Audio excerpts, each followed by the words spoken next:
السلام علیکم ورحمۃ اللہ وبرکاتہ۔ کیا حال ہے ناظرین؟ انشاءاللہ امید آپ سب خیریت سے ہوں گے۔ ناظرین، آج ہم آپ کو فضائل سورۃ الرحمن بتائیں گے، توجہ کریں۔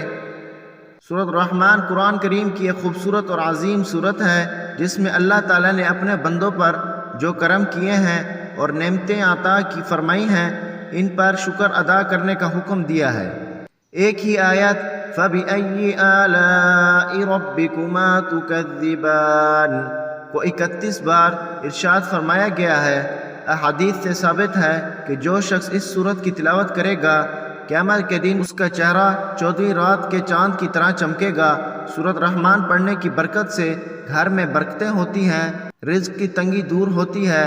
اگر کسی پر جادو یا برے تعویذوں کا اثر ہو وہ دور ہو جائے گا، اگر کسی پر جنات کا اثر ہو وہ زائل ہو جائے گا، اگر ایسا بیمار ہو کہ ہر دوا بے اثر نظر آتی ہو اس کو شفا ملے گی، اگر کسی بچے کو چیچک ہو گئی ہو اس کو دم کرنے سے اس کو فائدہ ہوگا، اگر کوئی شدید حاجت ہو اس کی تلاوت سے پوری ہوگی۔ ٹھیک ہے ناظرین، اب میں آپ لوگوں سے اجازت چاہتا ہوں، دعاؤں میں یاد رکھیں۔ انشاءاللہ ملتے ہیں نئے وظیفے کے ساتھ۔ السلام علیکم ورحمۃ اللہ وبرکاتہ۔